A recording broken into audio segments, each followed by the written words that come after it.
Ya, saudara, dalam mengawal pesta demokrasi di Pilkada Serentak 2024 ini, Kompas hadir kembali turun serta dalam mengawal proses demokrasi ini dengan menyelenggarakan berbagai rangkaian survei, riset pemilu, dan juga hitung cepat. Dan di tempat saya berdiri saat ini, saya masih berada di War Room atau Pusat Data Litbang Kompas yang ada di Menara Kompas Jakarta. Jika Anda lihat saat ini adalah suasana terkini di War Room Litbang Kompas Menara Kompas Jakarta, di mana ada tim validator dan juga ada tim konfirmator yang masih terus bekerja mengumpulkan data, menghimpun data yang dikirim dari pewawancara yang ada di lapangan. Dan sebelumnya juga Litbang Kompas telah menyelenggarakan 2 survei pendahuluan atau pre-election survei yang dimulai pada Juni 2024 kemarin. Dan hari ini sejak pagi tadi tim Litbang Kompas juga terus melakukan exit poll dan juga ada hitung cepat yang nantinya akan hasilnya dirilis pada sore nanti, di mana hitung cepat ini diselenggarakan oleh Litbang Kompas di 4 daerah secara serempak, yaitu ada di Jakarta, Jawa Barat, Jawa Timur, dan juga Jawa Tengah. Dan pendanaan dari kegiatan seluruh rangkaian kegiatan survei maupun riset pemilu dan juga hitung cepat oleh tim Litbang Kompas ini dibiayai secara mandiri oleh PT Kompas Media Nusantara atau Harian Kompas. Jadi bisa diinformasikan juga bahwa tidak ada satupun keterikatan pendanaan dari pihak manapun selain dari pihak Harian Kompas. Dan saat ini kalau kita lihat juga track record dari Litbang Kompas ini melakukan hitung cepat memang sudah banyak dilakukan. Sebelumnya dimulai pada 2007 lalu, di mana diawali dari survei atau hitung cepat Pilkada Jakarta 2007. Dan yang kemarin yang terakhir adalah di 2024 pada Pilpres dan juga Pileg di Februari lalu. Dan untuk membahas bagaimana alur kerja dan juga metode kerja dari tim Litbang Kompas dalam melakukan riset pemilu, survei pemilu, dan juga hitung cepat, saat ini saya akan berbincang dengan peneliti Litbang Kompas, ada Mas Slamet GP yang sudah hadir bersama saya di Studio 2 Kompas TV. Selamat siang Mas GP. Siang, Mbak. Ya Mas GP, ini akhirnya tim Litbang Kompas kembali hadir berperan serta untuk mengawal pesta demokrasi yang sedang berlangsung hari ini, dan juga kemarin-kemarin rangkaiannya juga sudah berjalan gitu ya oleh Litbang Kompas. Ini bisa diceritakan, ini sekarang waktu menunjukkan pukul 12:21 waktu Indonesia Barat. Ini sedang dikerjakan apa oleh tim peneliti dari Litbang Kompas, baik dari tim konfirmator, tim validator maupun tim pewawancara yang ada di lapangan? Ya, makasih Mbak Jan. Jadi sekarang memang lagi dalam waktunya istirahat ya, baik yang di lapangan maupun yang di pusat data.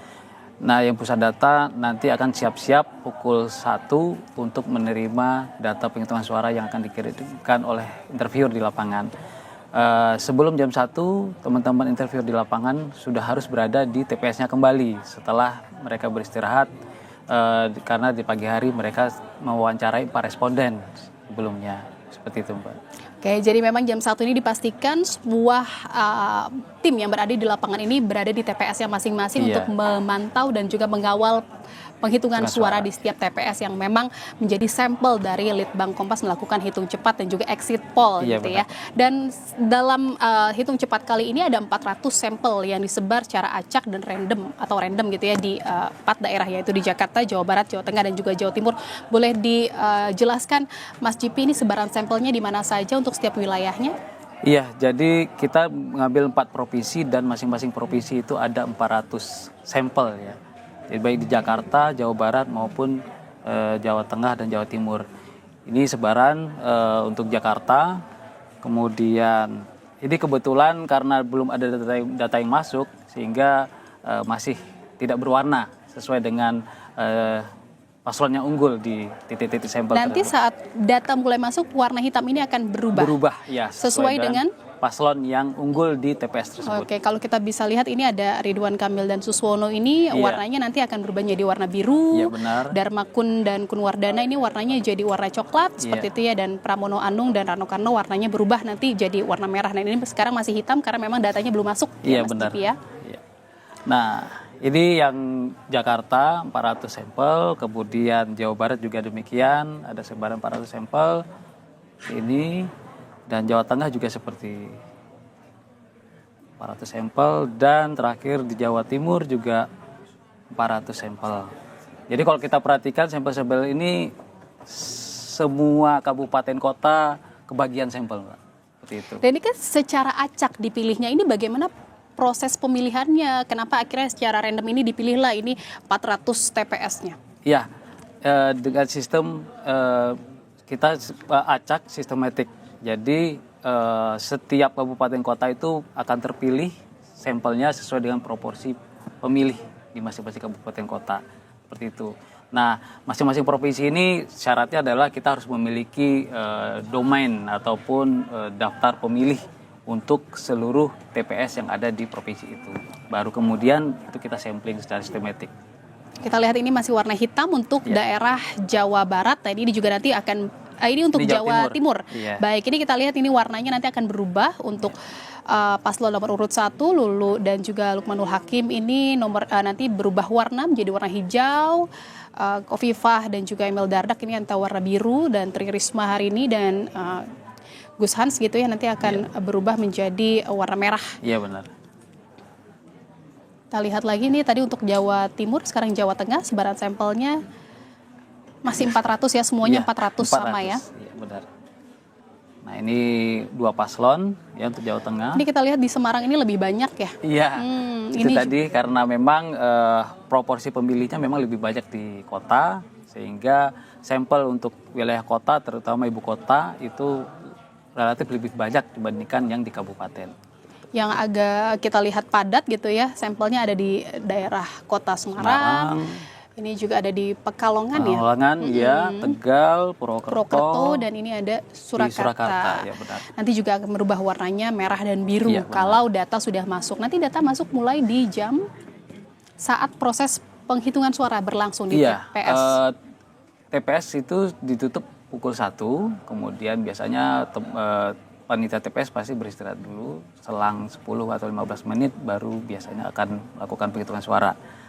Dan kalau misalkan perjalanan penghitungannya itu membutuhkan waktu sekitar setengah jam, ya jam 2 itu data sudah mulai masuk seperti itu. Oke, baik. Ini di Jawa Tengah. Dan kita tadi lihat sudah yang Jawa Barat. Jawa Barat. Iya. Ini sama ya, sepertinya kalau untuk di kota-kota. Iya, ini Bodebek ya. Ada Depok, Bekasi, Bogor, Bandung dan Cirebon ya, itu yang lebih cukup padat. Ya. Padat. Oke, ini nanti juga akan berubah warnanya menjadi hijau, merah, biru navy atau biru tua dan juga biru muda seperti itu ya, Mas Cipi. Benar. Baik, ini sebaran sampel yang dipilih dari 400. Ini bagaimana nanti alur kerjanya tim lapangan akhirnya divalidasi oleh tim konfirmator dan validator yang ada di war room ini? Ya, maaf. Nah, ini alur data ya, alur data untuk penghitungan cepat. Jadi teman-teman interview di lapangan itu nanti akan memfoto C1 KWK Plano yang telah disahkan. Kemudian akan diinput lewat aplikasi online yang kita siapkan. Kemudian kedua data tadi, foto dan hasil inputnya itu akan masuk ke data center atau pusat data di sini.